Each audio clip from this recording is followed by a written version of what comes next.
Hey, what's going on, everybody? Welcome to an episode of Draft Cap. Wait, no, it's breaking the game. It's breaking the game. But it's the same people today. My guy Kenneth is out, the regular for breaking the game. And I'm going to be joined by Off the Ball Network president and fellow co-host of Draft Capital, Chris LeBron. Chris, we're not talking college basketball today. We get to talk about NBA. How does that feel? I know, I've been in college basketball mode all day, working on my big board and all that, so I can see how you get slipped up and all that. For sure, man. Yeah, we're both talking college basketball all the time to each other, and it's fun that we get to do that. But it's also going to be fun talking NBA with you because we don't really get a chance to do that as much anymore with the way that our schedules and our shows and everything lined up. It's just so happens to be that college basketball is what we get to talk about with one another. So before we get into the show, man, just how's the NBA season treating you? I mean, it always helps when the Knicks are playing better basketball. Right. So they have been on a nice little streak here, and then we're going to talk about one of the moves they made. Um, all right, so I excited about that, and just it's always good basketball. So I'm excited about to chop it up with you about everything. Yeah, man, no doubt, no doubt. So I just want to, before we get into the NBA, I want to remind everyone that like Draft Capital, because Breaking the Game is also brought to you by the Off the Ball Network. That support for Breaking the Game is brought to you by Built Bar. And unlike all the other bars that are out there that taste either like old Play-Doh or, cardboard, things like that, just stuff that doesn't taste really good, Built Bar is a lot better than that because it tastes good. It's got a great nutritional profile. They got great flavors, Chris, like peanut butter brownie, cookies and cream. We're gonna try You to know, a whole bunch, right? Like they also have mystery flavors that if you guess correctly, when you go over to built.com, you guess correctly, you could win a prize. Have coconut. They have all kinds of good stuff, man. And a lot of people will tell you that they taste like candy bars.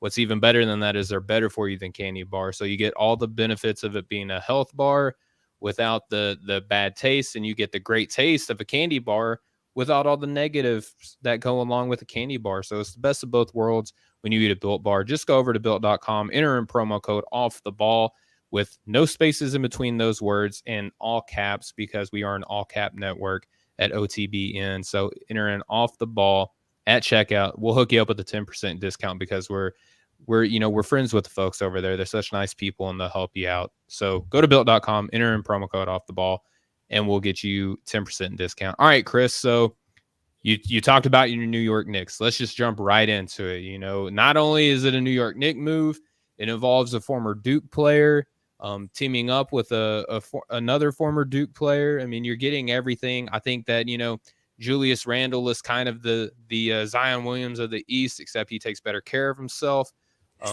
Adding adding Cam Reddish to this roster, man. Let's just before I get your insight, we'll just go over who's involved, right? So Cam Reddish, along with Solomon Hill and a 2025 second round pick, were sent to New York. New York gave up Kevin Knox, and I'm sure that there's a lot of mixed feelings on that. So Kevin Knox is being sent down to Atlanta, along with a protected 2022 first round pick. We'll get into the details of that pick here in just a second. But Chris, you're wearing two hats on this bit, right? Like you're an NBA analyst, but you're also a New York Knicks fan, and New York Knicks fans don't get along with Atlanta. So I'm just curious to see what how are you feeling and what's the vibe right now for the New York Knicks community?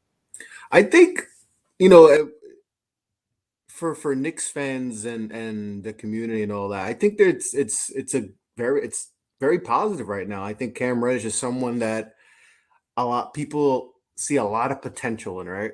Mm-hmm. And we all know the word potential gets thrown around a lot, and potential could get you fired. It's a We've seen double-edged sword, right? double-edged sword and all that, but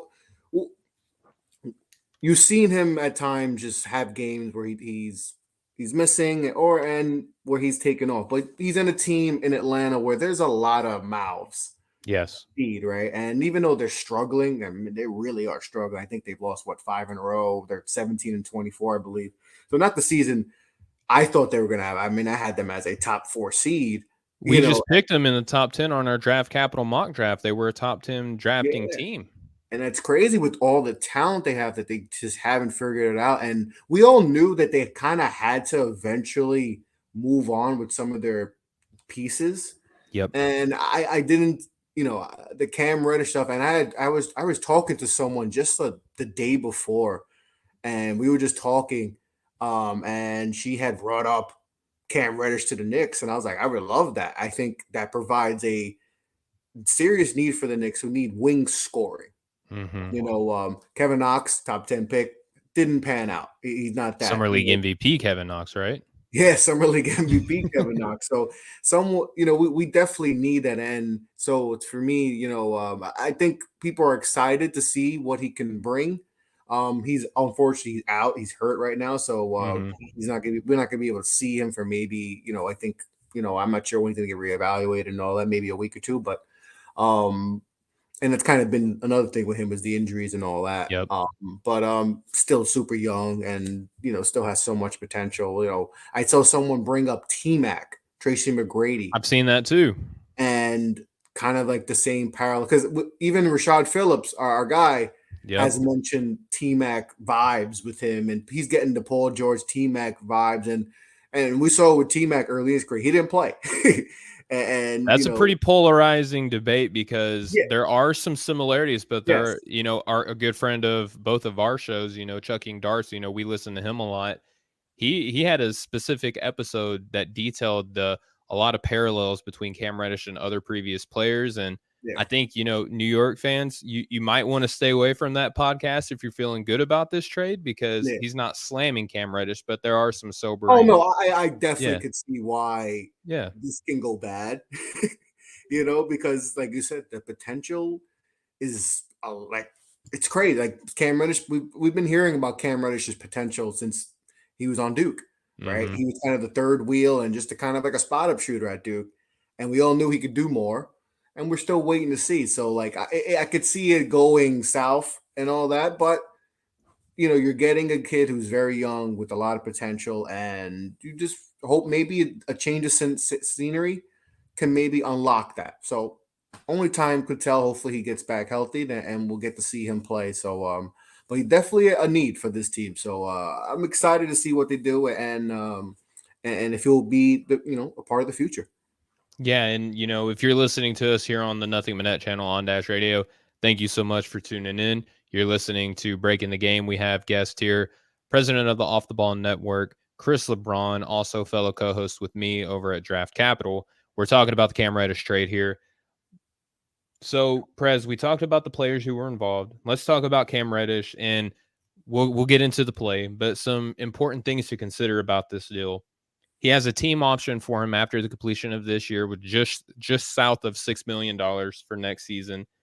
He's a restricted free agent to be if he doesn't sign an extension, which he will be extension eligible also with the New York Knicks, right? So they have the thought now to where they just add a guy recently. And, if you make a trade like this, typically it's with the understanding that an extension will be agreed upon. Could it be $15 million a year? Could it be $20 million in a year? I'm sure it's going to depend on, obviously, a lot of the on-the-court play is going to be factored in. But with what we see, potential young players, things like this, someone is going to spend money on them. So New York might try to get ahead of the curve there. But if it just goes south, they may just let him test the market since he is restricted free agency, see what the offers are out there, let him sign an offer sheet, and then they have the ability to either match it or let him walk. But I don't think that New York would be in the business of doing that if they're also trading this first-round pick, right? And so here are the details on this protected first-round pick. It's a top 18 protected pick this season. Next season, it turns into top 16.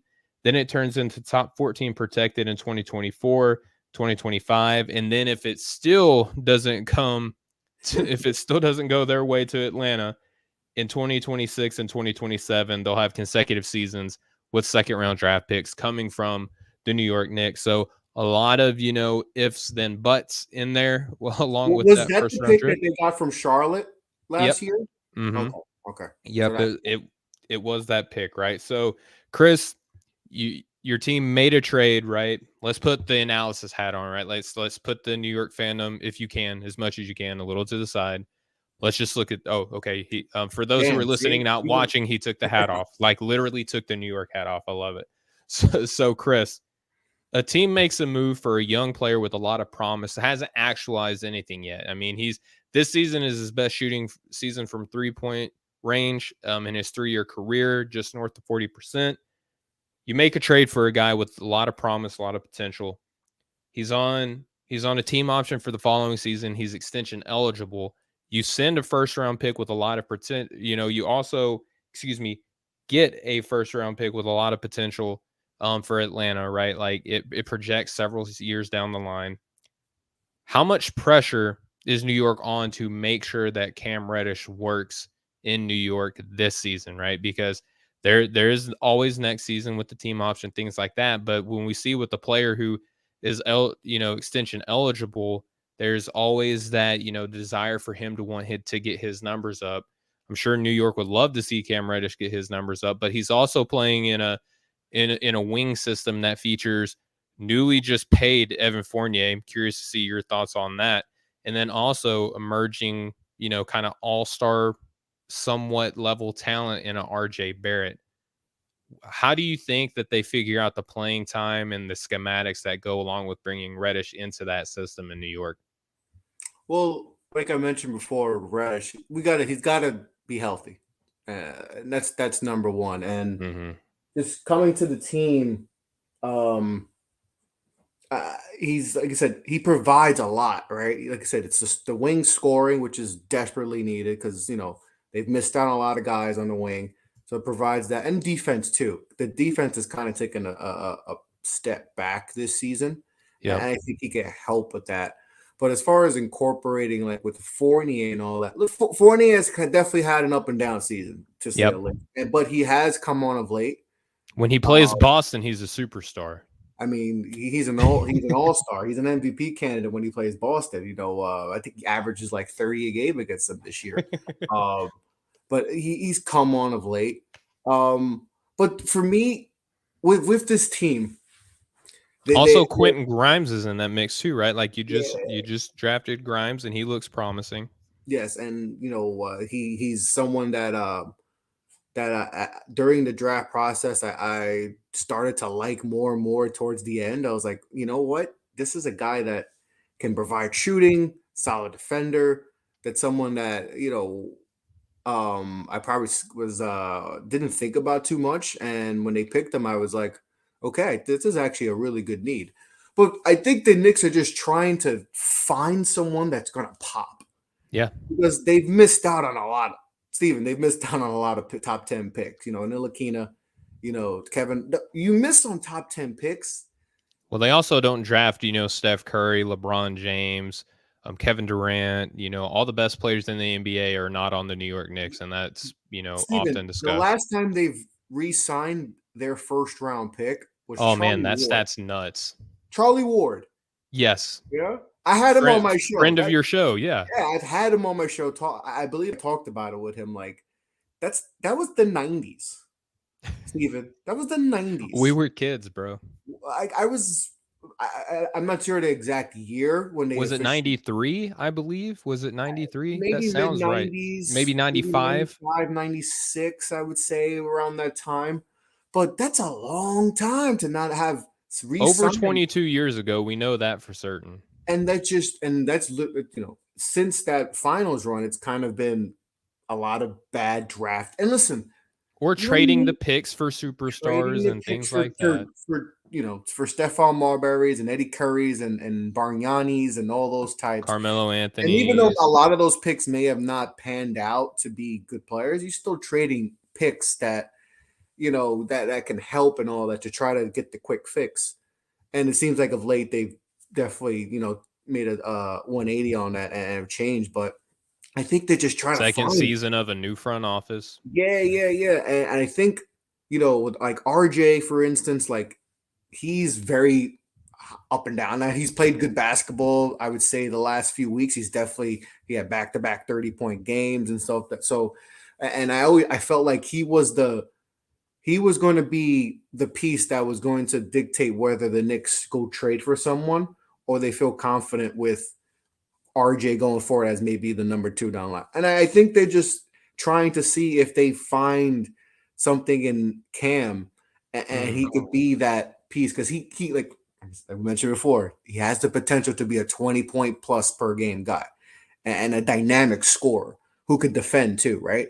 You know, you see a lot of PG in him, right? You see the similarities in their games. And I think they just like, all right, let's take a shot. If it doesn't work out, we didn't give up that much, you know, but if it works out and we hit on him, I mean, the sky's the limit and he's a baby. He's 21 years old and you pair him with RJ, you know, now you may have your pillars for the next 5 to 8 years. And along with Quentin Grimes and Deuce McBride and, you know, if Mitchell Robinson, you know, stays healthy and they want to re-sign him, you got some good young pieces. And then along with the draft, a lot of draft picks they have and then, you know, a lot of draft capital they have. Hey, you know, so they have that, you know, so, you know, we'll see what happens. But, you know, I think it was a move worth trying to see if you hit. You know, and there's a lot of players in the NBA. We talked about there's another Duke guy in Sacramento that I feel like is someone that is kind of in that Cam Reddish mode where starting to get some opportunity now. And we see him how, you know, and that's a whole nother show about Luke Ball. You and I have stayed true to that, like, since he's been drafted, is that like it's a matter of just bad plays. But yeah, that's like you said, that's a whole nother episode. Chris, I want to ask you in particular now. Let's get into Coach Tibbs. You and I had differing opinion of him when he was signed. Last season, we had differing opinion of a lot of things that had to do with his coaching. One thing that I like about this move in particular, and I'll get your thoughts on this before we move on to the next segment. You guys give up a heavily protected first-round pick. It may not convey upwards until 2026. We'll see. You know, you guys don't really. We talked about Deuce McBride. We talked about Quentin Grimes, guys that a lot of people were high on. Some people had those guys graded out in the first round, early seconds, things like that. You guys give up a first round. You guys are essentially saying that whatever position that you guys draft now, you guys could have selected Cam Reddish in this year's draft. Like, just there's a thought process out there that are saying that you guys draft Cam Reddish this season now, right? Not only that, but you also bring in a veteran in Solomon Hill, who is Atlanta loved him, by the way. Like, the fact that Atlanta sent him away, he's not like a heavy, you know, he's not highly productive, but he's a good locker room dude. The team loves him, the fan love him. And you guys also get a 2025, you know, that's a few seasons down the line. You guys also get a draft pick back in return for this. So I was under the impression, Chris, because when they were talking about Atlanta making, you know, Cam Reddish available and also Danilo Gallinari, who they haven't moved him yet, and rumor has it that they're interested in Ben Simmons. Maybe that's the salary cap matcher between players there. So Atlanta may not be done before we start criticizing them on this move. Definitely not done. What do you think about New York just saying, hey, look, you know, I'm not a big fan of this, and I don't think that this was the expectation with the front office moves that they made. But it's a Coach Tibbs team. We know that he's not uberly fond of rookies. You guys give up a draft pick for Cam Reddish, who, like you said, a lot of potential. There's also a lot of concerns with his turnover percentage, the lack of passing, and things like that, right? But when he's on, he looks like an NBA player. Are you upset that you guys gave up a heavily protected first-round pick and Kevin Knox, who may succeed somewhere else? I mean, he didn't really get he got time in New York, but probably not the best environment for him to succeed in.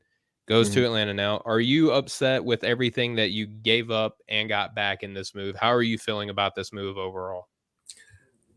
I'm not overly upset about, you know, the protected, you know, the Charlotte pick we got last year when we moved down from, I think there was the 19th pick, right? They moved down from 19 and they got that. I'm not upset because I think what they're saying is whatever that pick was, I think Cam Reddish is better than whoever that player is. And it's like Cam Reddish is still young, you know, he's still a young player. So it's, you're getting, I just think they feel like that getting Cam was better than taking whoever was going to be whoever pick, this year in the draft. So I'm not mad at them for making that move. Like I said, he's definitely a flawed player, and Yep. there is stuff to be concerned about, and it goes back to all the way to Duke. The consistency. Being the third guy obviously is tough in college, and we talked about that on Draft Capital a lot. But there was times where he was just a no-show, absolute no-show. So the consistency is something to worry about. But to me, giving up the pick, Kevin, you didn't give up much. Kevin Knox is, I wish him the best. It was time. It Yeah, was time. it was time for him to make it. And listen, Kevin Knox at times this year showed some, corner three. Maybe he's a corner three specialist down the line, but I'm not overly mad at what they gave up. I said they got a lot. They got picks. They got a lot of good pieces, and it's worth a flyer. It's worth a flyer to see if this guy hits. And he's with RJ. He's with one of his brotherhood guys. Now Maybe you just got to get Zion. No, that's another. How thing long that- until that's in headlines in New York, Chris? Are they on there now? The minute they traded for him, it was the bill. They're getting back the billboards that they had for Zion. They're gonna put it back up and Dust them off. Even though people aren't as high on Zion no more because of the injuries and all that, but let's get not ahead of ourselves. We can have fun with it. I have fun with it too, like the big three and all that. But yeah, we'll see what happens. But I think it was worth a shot, and we'll see if it hits. But but I could also see the other side of it, like you mentioned before. Some people, with Cam, he's not crazy efficient. There's things he got to work on too. But he's still a young player that's in a situation where he wasn't gonna. In Atlanta, I don't think he ever was going to be the player he was going to be. I don't think he was going to be allowed to because of just the surrounding pieces. They have so much, and that's why it's mind-boggling that they're struggling so much. But he wasn't able to really, expand his wings and be the player that he was, that we think he can be. So, fresh start. We'll see what happens. I mean, if you can't expand your wings being an Atlanta Hawk, I don't know, maybe the Pelicans or the other bird team out there to where you can expand your wings. I mean, they have one of the longest wingspans of that, family in the animal kingdom. So keeping it with wingspans here, Chris, we'll shift now to the next player that we're going to talk about. Bol Bol is a no-go for the Detroit Pistons. He was in a trade that happened a few days back that was going to send, the young big from the Nuggets to the Pistons in exchange for Brooklyn's 2022 second-round draft pick this season and Draymond Green's favorite player in the league, Rodney Magruder. Who's ever heard of Rodney Magruder, right? That was a fun day in NBA history. But Chris, obviously not as big names, obviously not as much potential, but obviously the potential of a Bol Bol. He's playing behind a few centers in Denver. Really was never going to get his wingspan to be spread out, in Denver, maybe in the Pistons, where anybody who's on that roster is going to get playing time because that's just where they are in their developmental stage right now. That trade gets nixed because of a failed physical. And when we know that Bol has a bad injury history dating back to 2019, where he had foot surgery, shut down his season. Yeah, that cost him what? He dropped to the second round because of that. Yeah, he was the 44th pick in his draft, right? So, and he was billed to be like this. I'm not saying as good as like what Chet Holmgren is billed to be now, but kind of unicorny big man. Could step out, could handle a little bit, could obviously block shots at his incredible height. Failed his physical. And that has caused a whole bunch of other, fun stuff that we're going to get to talk about. But Chris, what did you initially think of Bol Bol going to go play with our guys, Cade Cunningham, Sadiq Bey? I know you're a big Killian Hayes guy. He was going to go join that funky lineup, obviously with Jeremy Grant as well. What do you think about the fact that Bol Bol was going to, leave Denver, and now he's back because of a failed physical. It's definitely got to be weird, right? Yeah. You traded, you got traded, and then because of a physical, you're back, and it's like, hey guys, I'm back, and I think that happened to DiVincenzo, right? Didn't that happen to him? He was traded, and then he was traded, and then I forgot what happened exactly. The trade didn't go through. Oh, in the Bogdanovich deal. He was supposed to get traded in the Bogdanovich deal, and that was the whole issue. Oh yeah, that's right. Yeah, yep. he wanted to go into Atlanta. That was the whole mess up with that. Like you guys were gonna send me to Sacramento. You hate me that much? Yeah. Purgatory. Yeah. It's I thought it was going to be good for Detroit. Obviously Detroit's in full rebuild, and just get as much young talent as possible and see what happens. Let them they're letting the kids play, and you're seeing that Cade's coming on of late. Remember when he was a bust after 3 games? Yeah, that was a very short-lived time in NBA history when Cade Cunningham was bad at I'll basketball. never forget one. I forgot the show. I don't even watch the show, but I just I gave up. It was on YouTube, and they were like, did they make a mistake? Because he went through a shooting slump, right? I think he missed, he was shooting off of an injury in his first games as an NBA yeah. player. Yeah, I've never been more irritated at something in my life than seeing that headline. But obviously now he's in contention for Rookie of the Year. But it's crazy how that changed real quick. It's crazy when you let guys more to come on him later. Yeah, more to come on. It's crazy when you let guys actually play and in their rookie season playing against men. Let them in Detroit, by the way. In Detroit, and with a team that's winning 5 games and losing by 40. It's crazy. But I thought it was gonna be a good move. They got a lot of good young pieces, and added a unicorn type player who's, it would have been fun seeing him. And then that weird lineup. They got a lot of guys on that team a lot of young pieces. He's like Killian Hayes, Cade, Isaiah Stewart. Is Sadiq Bey, yeah. Sadiq Bey, absolutely love Sadiq Bey. I think he's gonna be a really good one.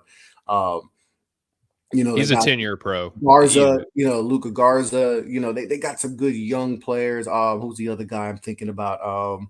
Josh Jackson's there. Look at Recreation Project, Josh Jackson. He's only 24 years old, and he's still a baby, and he got his chance, and he showed that he's belongs in the league. But so it would have been fun seeing it, but it's going to be weird for him going back to Denver, and they didn't want you. Yep. They didn't want you, and they gave up on you, and just seeing how that dynamic works, and how they incorporate him back, because we saw him play some, maybe the end of 2021, saw him play some, and he had some moments. It's just when the shot looks like it's there, the little bit of wiggle in his game. I just think when you're a team like that that's trying to win now, and you have the MVP on your team, you're just not going to get the opportunities that that you may think you're going to get, with Bol Bol. He's not going to be able to do the stuff he can when you have, Jokic. You're just not going to be able to do that. So, I don't know, it's going to be a weird dynamic, coming back, and, like I said, they didn't want you, and the trade was done and just failed. I hope he's, he's all right, because he has had an injury history. And it feels like a lot of the Denver guys, got some. Yeah, that's kind of a theme now, right? Crazy, you got Michael Porter. We don't know. The back was an issue. Jamal Murray out. Jamal Murray with the knee. So maybe they were just trying to kick the tires on, a lot of those guys. They took chances on those injury risk guys, and just we got too many of them. You can't have too many injury risk guys when you're trying to essentially win now. And that window is right now. So they got to figure stuff out. But I don't know, it's gonna be weird to see that. But it would be fun seeing him in Detroit, because he obviously would have played. Yeah, he was gonna get opportunity. He was gonna pretty much play right away. So that'd be fun to see him, Cade, and Killian, in the fast break and all, see what done. But I don't know. That's just weird. I don't know. I don't know what's gonna happen. When he goes back, it's gonna be weird. It is, and here's the thing: is that it may not be so much as Denver not necessarily wanting him, right? But You're talking about a team that's severely over the cap. They have 3 max players off the jump, with Nikola, with Murray, who's missing 2 of them time. are hurt. Yeah, and MPJ are out. Meanwhile, Bol Bol is going to be a restricted free agent this offseason. Someone's going to give him some money just to kind of see what he looks like. And then that sucks for him because in Detroit, he's restricted. Mm-hmm. He would have been able to show out, and someone would have gave him something. Yep. That. And now, someone's going to pay him based off of potential, and then Denver will essentially have to let him walk because he's not playing anyway. So at least with this trade, they're getting an expiring contract to help free up more money for, their cap space and then luxury tax and things like that. And then they don't have to worry about re-signing player. And then they also bring in a second round draft pick to where they can add a player on the cheap for this rotation. I mean, we know that second round draft picks, depending on where they are, they're cheaper than a vet minimum, right? So that would have worked out. That's it's not a basketball move per se, but it's a front office move for Denver. And it not working out kind of hurt everyone involved, really. I mean, the Pistons, they don't get a young guy that they can potentially work into their rotation. Denver has to worry about money now, and they don't get another draft pick, right? So it hurts everybody involved. And Chris, it's funny that you mentioned, it's weird that he failed his physical and that he was hurt and things like that. Well, just because he failed his physical doesn't mean that he's hurt. And, Monte Eunice, who's been an NBA big man for a long time, whenever he heard that Detroit failed Bol Bol's physical, it brought out the, some pretty strong feelings that he had, because back in 2016, he was supposed to be traded from Houston to Detroit. Detroit shut it down, and they said, you're probably not going to be able to play basketball again.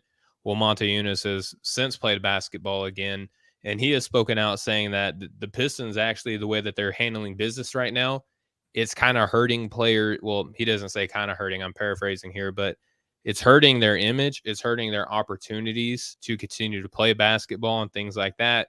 So, Chris, there is a little bit of conspiracy theory, it sounds like, for Monte Eunice, that Detroit, their medical staff may not be the best. This isn't me saying that, but it's just kind of connecting the dots of what I'm seeing, is that Detroit now, it looks like, has a couple of instances in their history where their medical staff might be misevaluating, players and things like that, and hurting their opportunities for playing time, for money, and things of that nature. Is that a little too far-fetched? I mean, it does sound like there's a little bit of credibility, but it's not from the most unbiased of sources, right? That would shock me if that's something could be, that has some legs to it. I mean, that's why players usually get second opinions from outside doctors. Team doctors are always going to, be biased towards the team and whatever they want. So that's why you always see players go outside and get second and third opinions from outside doctors. So yeah, I mean, it would be shocking. I mean, they've been a kind of a mess.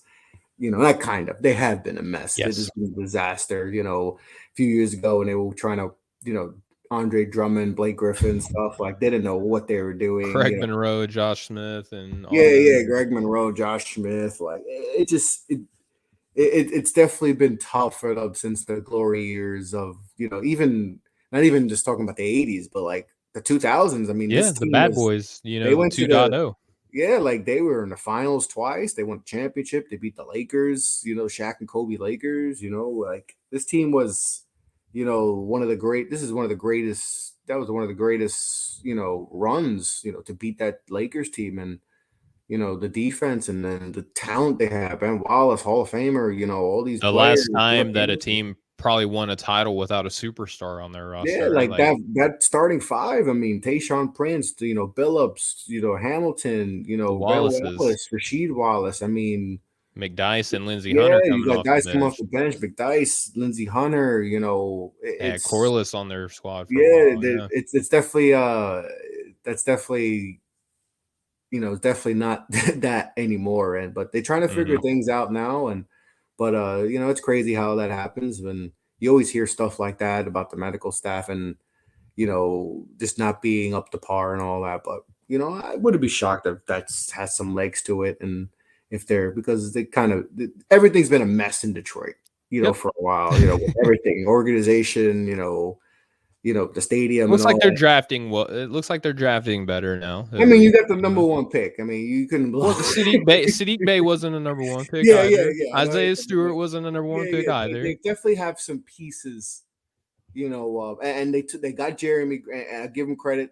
They signed Jeremy Grant, and it was a home run for them. He had a borderline all-star season. If they had one more games, he's probably an all-star. The first of a Denver Nugget, defect coming from Denver over to Detroit. Bol Bol would have been joining, former teammate. Denver definitely could use Jeremy Grant right about now. They probably, because Denver gave Gordon what, 90? Oh my God, I can't believe they gave him 90 minutes. So Grant chose Detroit because Denver was going to pay him the same. It wasn't a money issue, it was the role issue. And there's no way that Denver was going to be able to give Jeremy Grant the keys. All right, Chris. So we'll shut the door there and we'll open it for probably the most fun part of the segment, the one that everyone is going to agree with all of our opinions on, because we're talking about a ranking. And anytime we do ranking, people always agree with everything that we do because we're so good at this part, right, Chris? We get it right all the time. We're going to be doing our Rookie of the Year race. On Breaking the Game last time, Kenneth and I walked through our MVPs. We both like Nikola Jokic a lot this season as our MVPs. That's probably not the most popular opinion, but it's ours, and we can't be wrong of our own opinion because they're ours. So, Chris, we're going to get your opinion now along with mine. We're going to be talking Rookie of the Years, and we're giving our top 5 just like we were going to be voting on an MVP ballot. Let's reverse work this. I want your fifth guy. We'll work our way 5 through 1. Who's 5th place on your Rookie of the Year ballot? 5th place on my Rookie of the Year ballot. Okay. I have my 5. I'm going to go with Josh Giddey. Okay. Josh Giddey. I mean, I loved him. He was top 5 for me coming out last year. I absolutely thought, that he was going to be a stud. Everything, and he's definitely come on of late, and he's definitely going to be a huge piece for OKC in the future. And he's playing great. I thought he may have, struggled in the beginning of the season, just adapting to playing in the NBA. Coming from Australia, but he's absolutely played great basketball late. Yeah, for sure. He's my 5th guy too. He's giving you 11.5 points per game, over 7 rebounds. Over 7 assists. Nope, that's rebounds. Excuse me. Yeah, 7 rebounds, 6 assists per game, shooting 40% of the floor, 28% from deep, 68% from the line, giving you more than 1 steal and half a block a game. He's doing this all in Oklahoma City. So I don't think I was high on Getty as you were, because he didn't necessarily play the best in the NBL, right? But one thing that we're learning is that the NBL is a little bit more physical, a little bit more compact as far as, their spacing and things like that. Yep. Turns out you just give Getty a little bit, running room, running mates, and he looks a lot better, right? Like I put out last season that he looks like a guy that Disney would cast to play in a movie about basketball. And, we see him on the court. He's always running his fingers through the hair, and, he got the Disney hair. He's got the Disney hair. He looks like a Jonas brother. Yep. But here's the thing, Chris. His scoring is looking a lot better. He's the youngest player in NBA history with a triple-double to date. He's also, I believe, the first player in like 50 years to give you a double-double without points. That's insane. And the fact that he's doing it as kind of like a creating wing on this team in Oklahoma. Yeah, not even at the lead guy yet. And that just gives you so much, like, wait till he, I know they have Shea, and Shea is an absolute stud, but wait until he gets the keys to the keys to the show. He sky's the limit for him. Yeah, and I mean, it was kind of polarizing, right? Because right before the draft, like everyone was mad at Oklahoma City because they were going to be trading Shea. And then Oklahoma didn't do themselves any favors with their draft picks and taking Getty. And then they went ahead and got, Man out of Florida as well. And then they maxed out Shea. Yep. And then they maxed out Shea. And all 3 of those guys, they look great on the floor together. But, Oklahoma City is a kind of a almost zero pressure situation for Josh Giddey to play in. He doesn't have as many cameras on him in Oklahoma City as he would if he went to almost any other place that would have drafted him. I think it's worked out well for him. So it looks like we're of the same mindset here, where he's both of our 5th best rookie of the year contender here. Let's work our way up to the next guy, Chris. Who's your number 4? My number 4 is, I'm gonna go Scotty Barnes. I know Okay. he was kind of the front runner in the beginning, and everybody was praising him, and he's still defending at a high rate. The offense has come down a little bit. He's come back to earth a little bit, but you expect that. Yep. He's a rook, but he's had a tremendous season, and another guy, sky's the limit. But yeah, I'm gonna go Scotty Barnes at number 4. Yeah, and I'm going to piggyback right off of you, and I'm going to take Scotty Barnes number 4 overall. And for everybody that's watching and listening, Chris and I did not coordinate this at all. So this is just how he and I both look at the game, and he put Scotty Barnes 4. I wouldn't have argued him if you put him up a spot higher. I think if he's top 2, I might give you a little bit more stronger of a pushback. Yeah. But at 3, I could believe it. And the fact that you and I both have him 4, I think I already know who our top 3 is going to be now. I think almost everybody does now. Scotty's going to be an all NBA first teamer he's going to be a 10-time all NBA. He's going to be a defensive player of the year. I don't know when he's going to win it, but he's definitely going to win one. He's locking. I mean, he's guarding Kevin Durant, LeBron James, and he's doing a good job as a rook. Yep. So just imagine when he gets he's initiating offense too. Yeah, and he was one of those guys. We saw him at Florida State. You knew he could handle the ball, and you just don't see that. Florida State, they had some good pros, but we're like, this is a guy who could potentially unlock at the next level when you're playing with guy, and we've seen him be an initiator of the offense at times. So giving you 3.5 assists per game, almost. He went to the perfect team too. He went to the perfect team. Like, couldn't have asked for a better situation than Toronto. Like, even though they're rebuilding, quote unquote. Yeah, quote unquote. They're sneakily tanking. We talked about that on Draft Capital, where it's not like Oklahoma City. It's not like Philadelphia with the trust the process Philadelphia, but they have too good of a team. And I mean, if you look at, Fred VanVleet's getting all-star considerations, I mean, they have a squad, and Scotty Barnes giving you almost 15 points a game, almost 8 rebounds, over 3 assists, shooting 48% from the floor, 31% from deep. That number has gone down a little bit throughout the season. But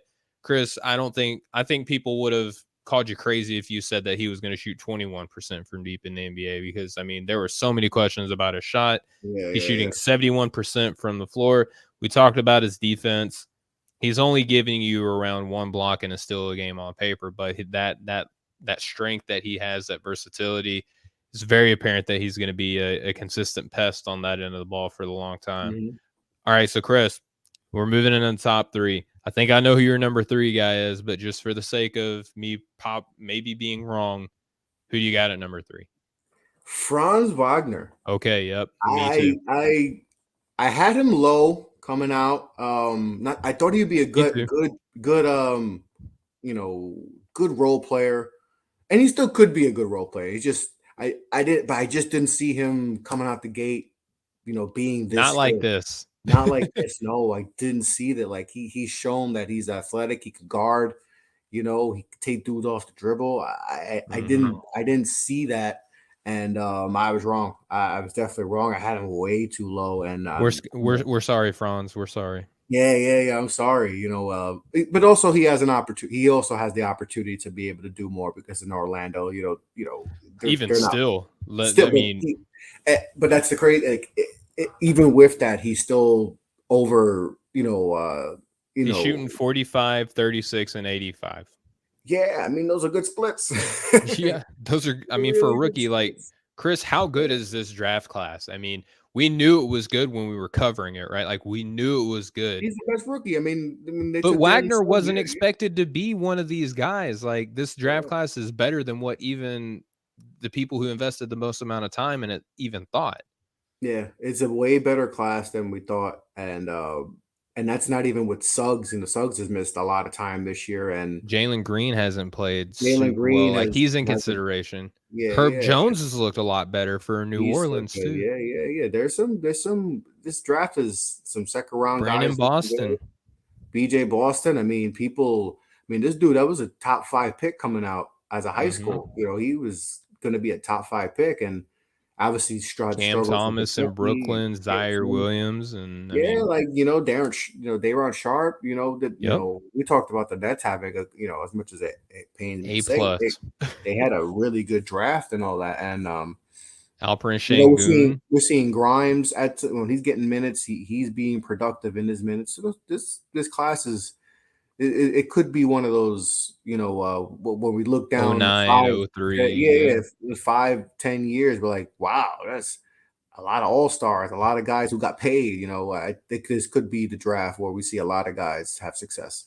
Yeah, so before we get into our top 2, you got Franz Wagner's giving you almost 16 points a game, almost 5 assists or rebounds per game, and almost 3 assists per game, and giving you, a steal and a half a block a game, giving you positional versatility. He's huge too. He's like 6'9", 6'10". He can play He can 2 through 4. Yeah. Yeah, 2 through 4 easily. And as he gets stronger, who knows, maybe even give you some funky, 5-out lineups with him running the 5 there. All right, Chris. So this is where I think people can argue it one way or the other, and there almost not be a wrong answer. I think that my guy that I have number 1 is the right answer, right? But I'm curious to see, who do you have 1 and 2? You can give it to me in whatever order you want, but just give me your 1 and your 2, and then we'll talk about our second guy. At 2, I'm going with Evan Mobley. Okay, he's my 1, so we flip-flopped here. So that means you have Cade at 1. Cade at 1. And maybe I'm projecting 2. Okay. Maybe some of it is projecting also, but Cade, Mobley's obviously having a great season. And it was kind of funky when Jared Allen, and then they signed Laura Marketing. You still got Kevin Love. Like, how is this all going to work? Like, why don't you just let Mobley just shout out to JB Bickerstaff, by the way, for running JB. It always felt like JB was a interim coach. He's an interim coach here, interim coach there, and he felt like he finally got his chance to be the guy. And he's made a difference. He's made that lineup work. Jared Allen might be an all-star this year. Like, yep. And the Nets are probably like, man, I mean, obviously you get James Harden, Yeah, I think they're probably okay, but I'm sure they're thinking like, man, did we have to get Cleveland involved? Because Cleveland only got involved just to get Jared Allen. It's not like they did a huge and that's exactly what trade. the Nets need is a interior presence, because they just don't have that. They want Claxton to be that. He's just not that guy. Yeah. And Jared Allen is someone who could just gobble up the paint, grab everything, block shots, even score down low. But they've made that lineup work, and not something. They got Kevin Love playing inspired basketball, but like with Mobley, he's going to be just basketball in general from Kevin Love is good right now. And the fact that it's good basketball, it's good, yeah. And then we talked about they always relied on LeBron, and that was the only time they were good. And they finally are building something, and Garland and Mobley pick and roll could be something special for the next decade or so. And so Mobley's going to be good, man. He has everything, all the tools. I mean, he's going to be a 2010 guy, maybe by next year. He's just that special of a talent. he's already 15-8 right now. He's probably 1 for me not too long, but I maybe, like I said, I may be projecting it with Cade. I think Cade's going to wind up winning it, but yeah, Mobley at 2 he's having a great rookie season. It's going to be a huge reason why the Cleveland might be playoff contenders. I mean, that's huge because, and I think people, the basketball community is funny to me sometimes because they'll look back and be like, well, yeah, they got Kevin Love on this team who, won an NBA championship and he's an all-star. And they'll completely forget about what happened, the past couple seasons when it was just Kevin Love in Cleveland, right? They'll talk about, well, yeah, you add a 7-footer like Lowry Marketing, but completely forget about how, he was not doing anything really worthwhile in Chicago. And whenever he was signed to Cleveland, like people were laughing at that move. So Chris, I'll talk about Cade and then we'll get out of here. Cade was 2nd. I did entertain him being 1st overall, but the fact that right now, to me, Evan Mobley could be in all defensive team conversations right now. Like that's a real thing. I mean, because Mobley's giving you almost 2 blocks per game, and almost steal a game. Cade, on the other hand, is giving you over a steal a game and more than half a block a game. So defensively, he's not doing too terrible himself. He's just not as efficient from the floor overall as Mobley. I mean, he's shooting 39% from the floor. Not that there's a lot of people to help him out there, but I mean, again, if we're thinking retroactively, like no one thought Cleveland was going to be able to help Mobley out to this well, but it turns out it was the other way around. Mobley's helping out everyone else because of his versatility, right? Cade's doing the best he can with what he has, giving you, 15, 6, and 5. Those are great numbers. Playing good defense. He looks the part of a guy who's going to be able to run your organization for a long, long time. There's not necessarily a wrong answer. I just think the more correct answer for me is Evan Mobley, which is why I have him number 1. So, Chris, before we close out, we'll go over our Rookie of the Year ballots here. Number 1, you had Cade. Number 2, you had Mobley, and then Franz, Scotty, then Josh.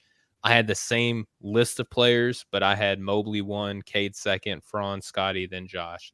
So, Chris, man, that's the gauntlet. That's the end of the show for today, man. We walked through the Cam Reddish trade and how he's going to take New York to the promised land. And, Zion Williams is going to join this team and everything's going to go great. You guys are going to be the next NBA basketball dynasty up there in New York now because you guys got the Duke Big 3 back. We talked about how Bol Bol going back to Denver is awkward and how Detroit has a conspiracy theory now surrounding their medical team.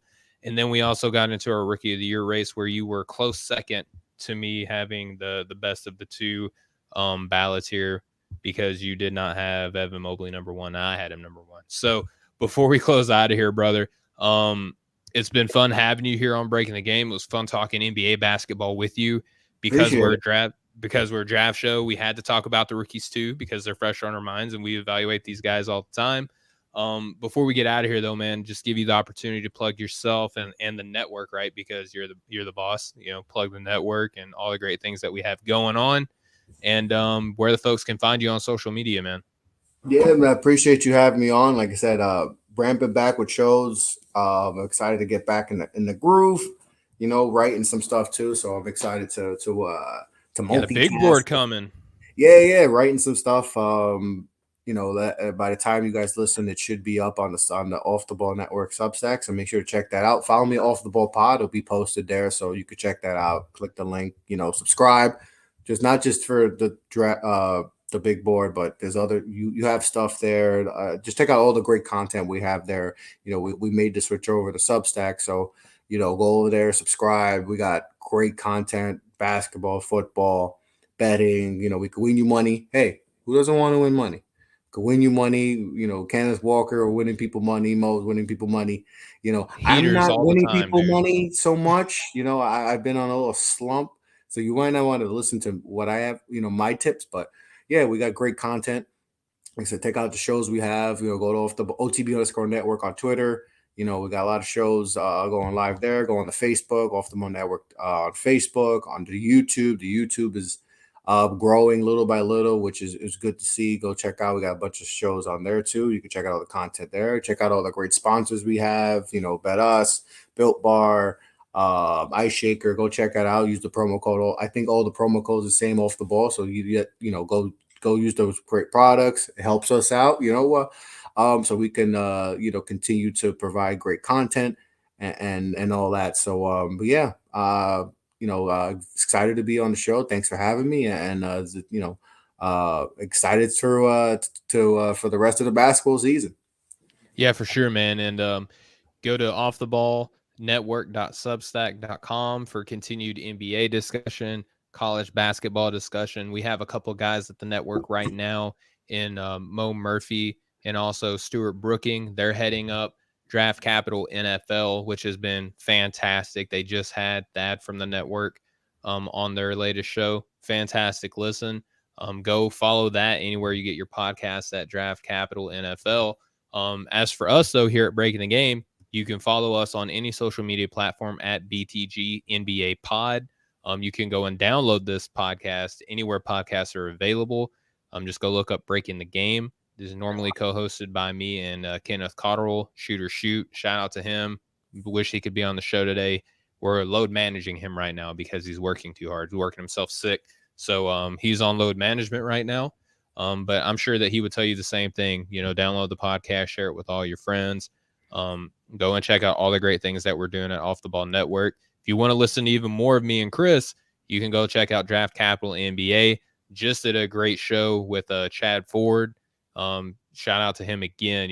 Just one of the OGs in the draft community. It was such a blast getting able to talk with him about his great, philosophy. Man. That was a great get by you. That was a great get by you. I wish I would have been on it, but you definitely you pulled on some great guests. When I'm out of action, so that's draft capital to the moon. I appreciate that, man. Yeah, we're gonna get you back on, and just looking at my calendar here, we got Lee Branscombe coming on Sunday. He's a big, we love Lee. We got Alex Draft, from Draft Film School. Is going to be coming on from the No Ceilings. So we got, Matt Babcock. I'm looking at guys like Stone Hansen, Matt Penny, Rashard Phillips are all on my calendar. Guys that we're going to be talking about on NBA draft. Draft Capital NBA. But that's going to finish this up here. If you like what you heard, go look us up, Breaking the Game, anywhere podcasts are available. Continuing to listen to this here on Off the Ball Mondays on the Nothing But Net channel on Dash Radio for great shows like this. And Chris, we'll say bye to the people, man. Shout out. Much